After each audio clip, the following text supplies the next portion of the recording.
faisons partie du même collectif Bulle, hein, et effectivement, beaucoup de choses ont été dites. Nous, on voulait revenir sur une question de méthodologie qu'on s'est posée à de nombreuses reprises au cours de ce projet. Et donc, on est tout d'abord parti de quelques constats, notamment sur le fait que des enquêtes existent sur les usages en bibliothèque.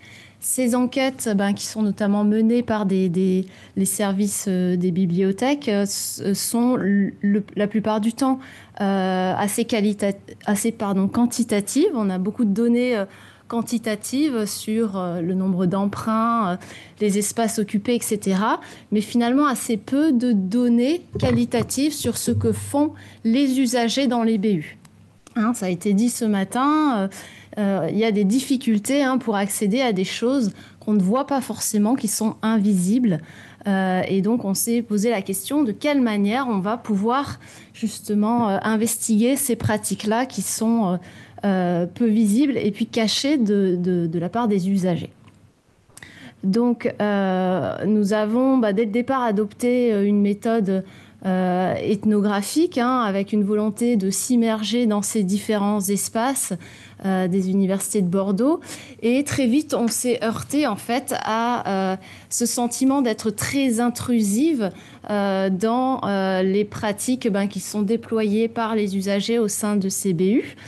Et donc voilà, sur cette communication, on souhaitait revenir sur la question des méthodes par lesquelles on peut enquêter pour saisir ce que font réellement les usagers lorsqu'ils sont sur leur ordinateur, lorsqu'ils mobilisent des documents pour travailler.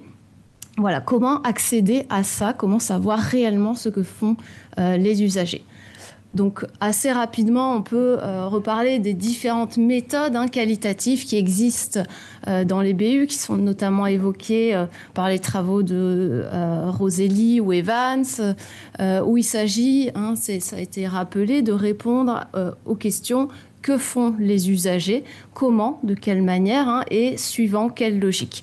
Donc pour ça, différentes méthodes ont été adoptées à travers différents travaux à l'international également. On parle alors d'observation à couvert ou d'observation à découvert, avec cette idée d'être caché ou de ne pas expliciter en fait la démarche de recherche auprès des enquêtés, même si ça pose des questions là aussi éthiques.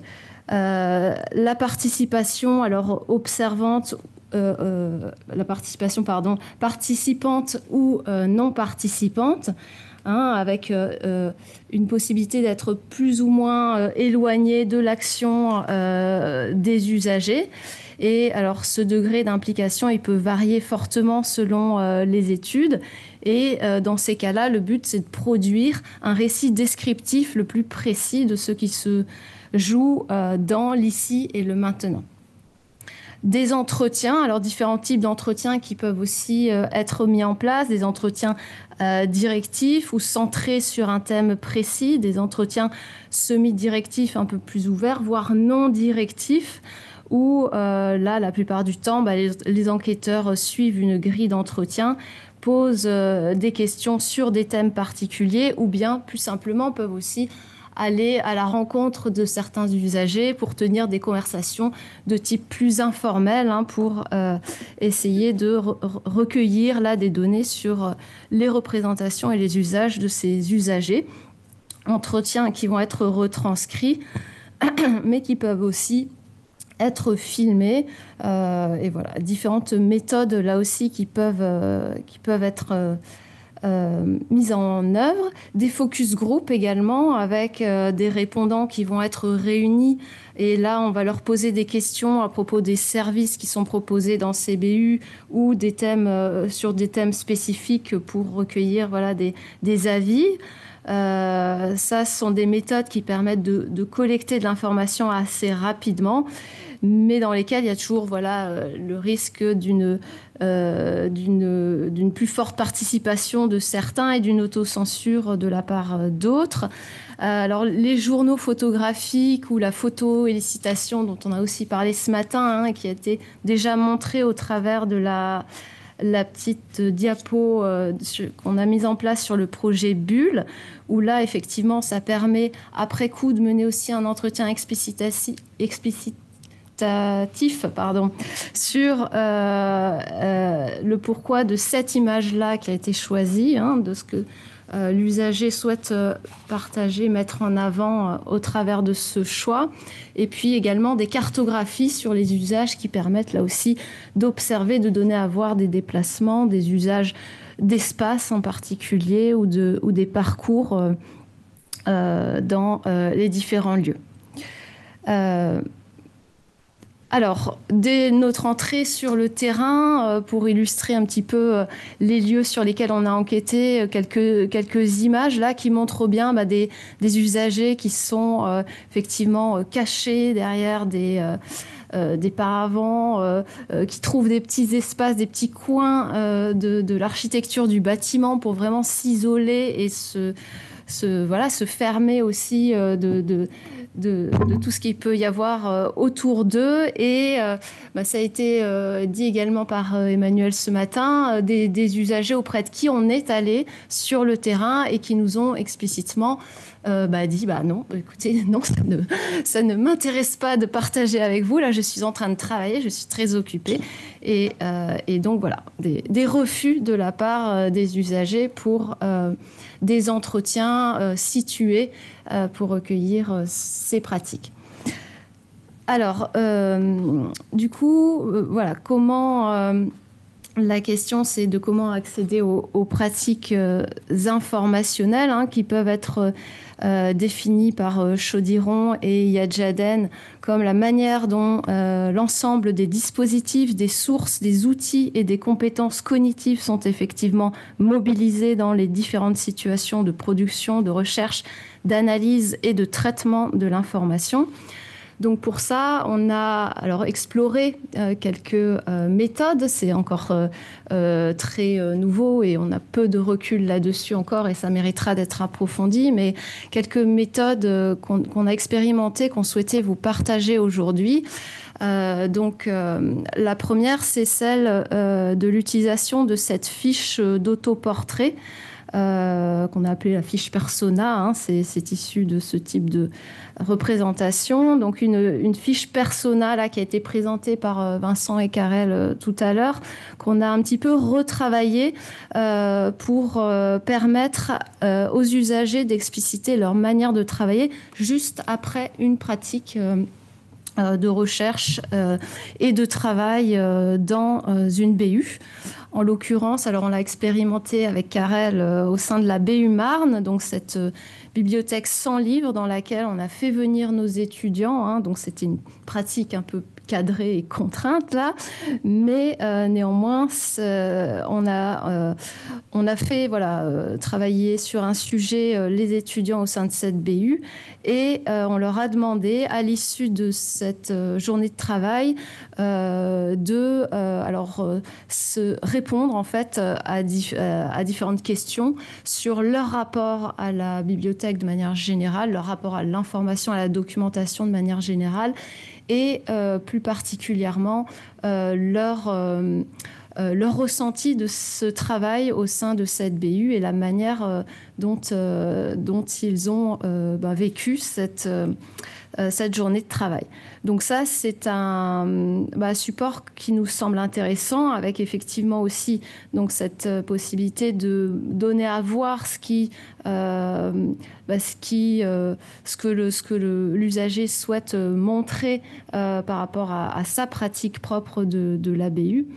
Donc c'est un support qui nous a paru intéressant et qui peut être utilisé de différentes manières par les usagers eux-mêmes, puisque certains ont choisi, comme ici, de rédiger en fait des éléments de réponse.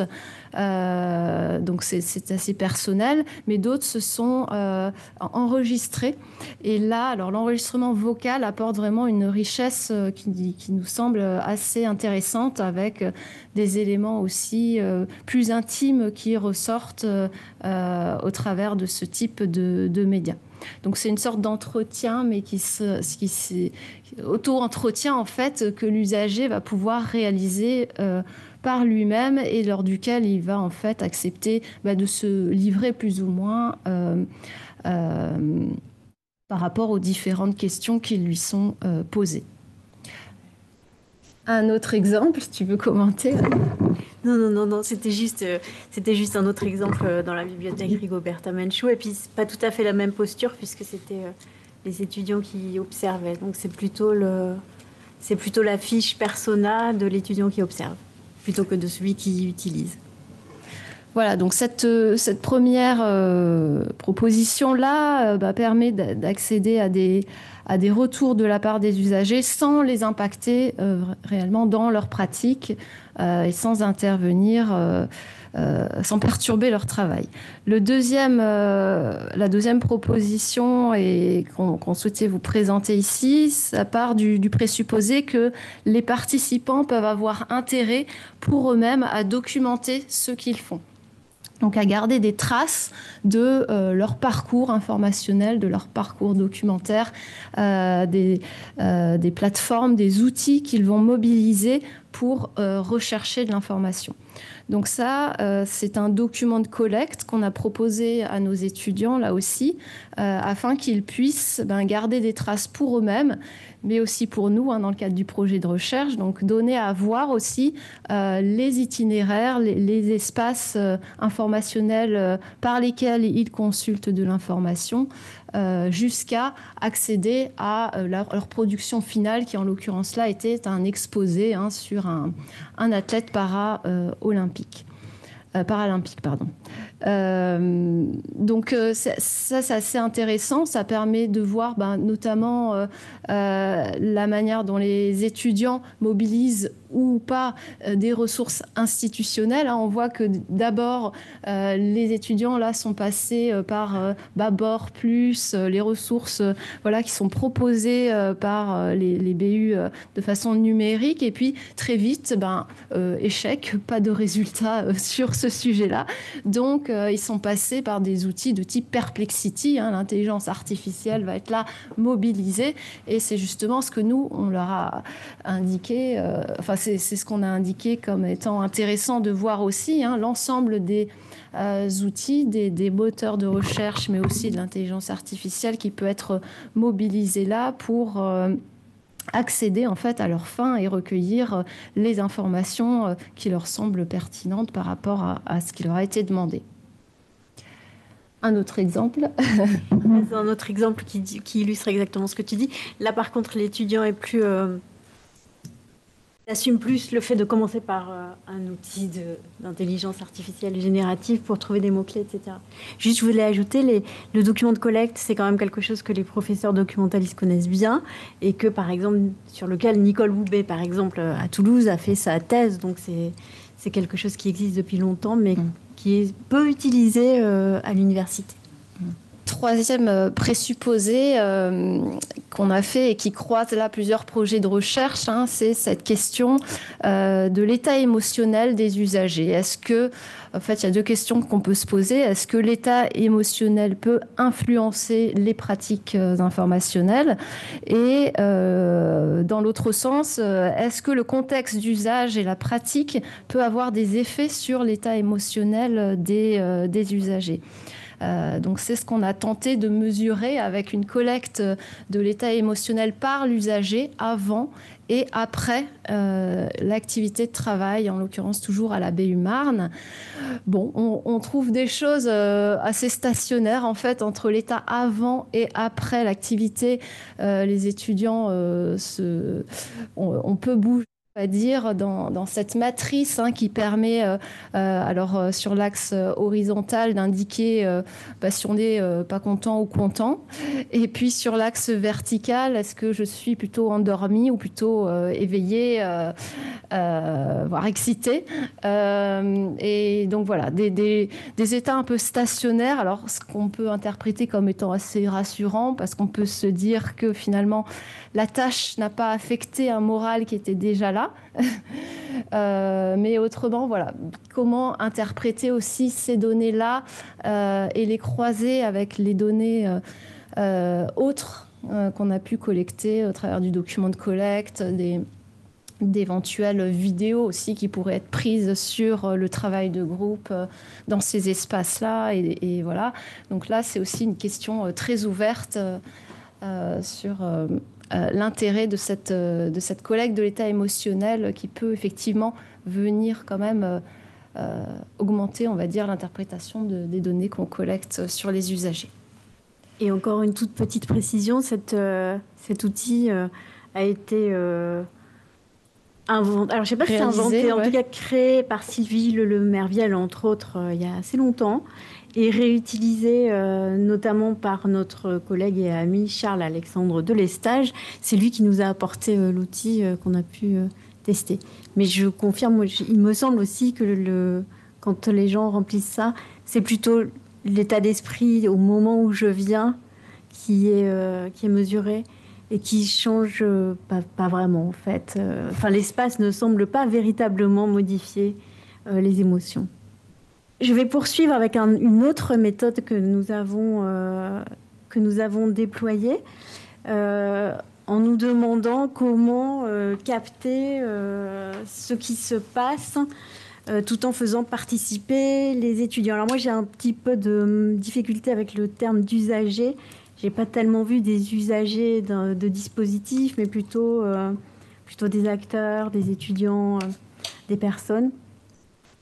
Et il s'agit de capter leurs pratiques, leurs représentations. Et je veux aussi remercier les bibliothécaires qui nous ont ouvert leurs portes vraiment largement, notamment pour ce dont on va parler là, à Vincent Liquette et à moi, et à Léa Dejeuse qui est là, qui nous a aidés, et à tous les étudiants du Master 1 documentation. Donc la question était d'essayer de capter ces représentations, ces imaginaires à travers l'observation des activités en engageant les étudiants, donc eux-mêmes, des étudiants du Master MEF, comment faire en sorte qu'ils nous apprennent des choses sur ce que vivent les acteurs, lecteurs, plus tellement lecteurs finalement, dans les bibliothèques. Donc on a choisi de s'appuyer sur une production documentaire, puisque finalement le fait de créer un document engage à l'enquête sur le terrain, enquête au sens de John Dewey, aller chercher, se poser des questions et aller chercher des réponses. Et pour ça, on tente de faire des élèves ou des étudiants éditeurs, c'est-à-dire qu'ils vont produire eux-mêmes une réflexion sur des contenus à communiquer à partir de ce qu'ils observent, et puis ils vont éditorialiser leur savoir dans un espace, et c'est eux-mêmes qui nous l'ont dit. Vous les voyez là, c'est beaucoup des photos d'eux. Ils sont d'accord a priori pour qu'on montre. Ce qui les a beaucoup frappés d'emblée dans la bibliothèque Rigoberta Menchú, qui était notre lieu d'observation, c'était que le savoir était passé des livres aux espaces, mis en scène dans les espaces, plus vraiment dans les livres. Pourtant, on peut quand même se demander, quand je vous entends parler de la bibliothèque Marne, on en parlait, les acteurs se demandent, mais pourquoi est-ce qu'on parle de bibliothèque ? Ça n'est plus une bibliothèque. Donc, quel est le rôle du livre ? Est-ce que le livre a encore un rôle à jouer dans cette circulation des savoirs ou pas ? On peut vraiment se le demander. J'ai l'impression que oui, quand même. Même si on voit bien que il s'efface un peu, ne serait-ce qu'en quantité. Quand on voit là les rayonnages, ils sont peu remplis en fait.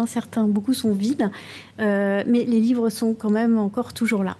Donc, mettre les étudiants en posture d'enquête, c'était essayer d'impliquer leur attention, l'attention au sens de livre, citons, essayer de mobiliser une écologie de l'attention.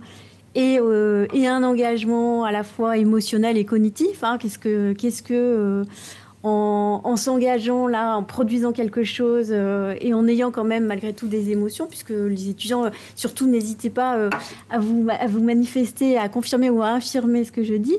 Les étudiants étaient engagés, intéressés.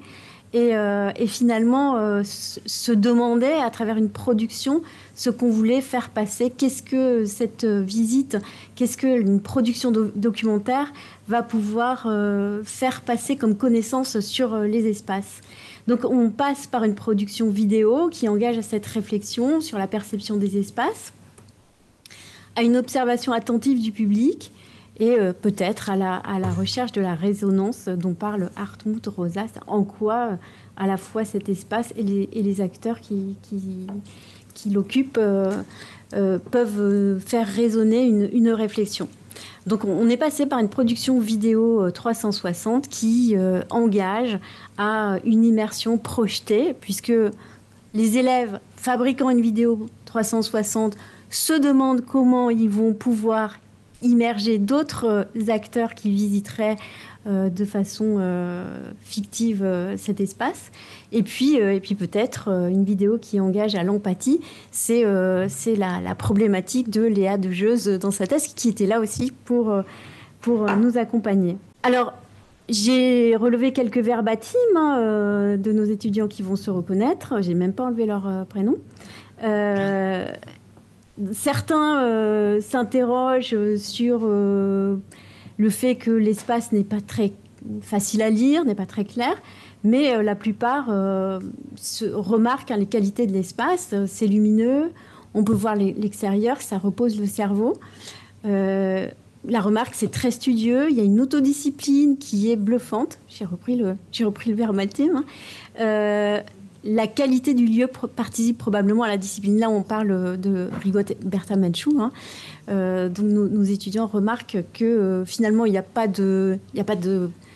Personne ne dit chute, il n'y a pas écrit silence. Et pourtant, et malgré le fait que les étudiants travaillent souvent en groupe, c'est silencieux, les groupes se respectent les uns les autres. La répartition des travaux, nous dit Guillaume, fonctionne bien en groupe. Marion note que c'est un labyrinthe avec une diversité d'ambiance et d'usage, et c'est une qualité, cette dimension labyrinthique, puisque on le voit aussi dans les photos, les étudiants trouvent à la fois des endroits où se cacher et d'autres où se montrer, certains où jouer, etc. Bon, voilà, c'est à la fois la protection de l'espace intime qui est assurée, une projection sur l'extérieur, et la même remarque que ce que vous faisiez tout à l'heure. Ils sont ensemble, chacun dans leur monde, avec des casques. Alors, alors un groupe a particulièrement s'est interrogé sur la position des pieds et des jambes d'un côté et de la tête de l'autre. Quand on regarde les pieds et les jambes, on voit un groupe, et quand on regarde les têtes, on voit des gens tout seuls, avec chacun son casque. Et nous dit Mathilde aussi, les rayonnages deviennent des murs de connaissances. D'où peut-être la place du livre qui reste importante, puisque si j'ai bien entendu, dans la bibliothèque Marne, en revanche, on a plutôt l'impression que c'est vide, que c'est peut-être en chantier. Alors c'est peut-être une qualité d'un lieu, que ça soit en chantier, mais c'est plutôt vide. Alors pour conclure, il semble qu'il y ait effectivement, à travers cette mobilisation, des méthodes d'observation, une mutation des bibliothèques qui passe par la disparition de la matérialité du document, mais partiellement sans doute. On voit qu'il y a différents régimes de sociabilité qui s'installent, et c'est l'intérêt des vidéos, par exemple, de le montrer. On voit qu'il y a une individualisation des pratiques, une grande sensibilité aux ambiances. Quelqu'un aussi tout à l'heure a parlé de cosy, et ça m'a renvoyé à un article que j'ai lu sur les CDI, et l'idée que quand on demande aux élèves dans les CDI ce qu'ils cherchent, ce qu'ils voudraient dans leur CDI idéal, ils disent un espace cosy, c'est-à-dire un espace qui ressemble à la maison, à ce qui est familier, ce qui est quand même étonnant dans les bibliothèques, et qui interroge vraiment justement sur le statut de ce lieu de savoir. Et puis on voit qu'il y a beaucoup d'activités de travail cachées. C'est toute la difficulté des méthodologies à déployer. Comment est-ce qu'on va aller chercher ce qui se cache? Comment est-ce qu'on va aller chercher comment les étudiants travaillent, avec quoi ils travaillent, ce qu'ils produisent, etc. Merci Anne et Camille. Et Vincent. Et Vincent.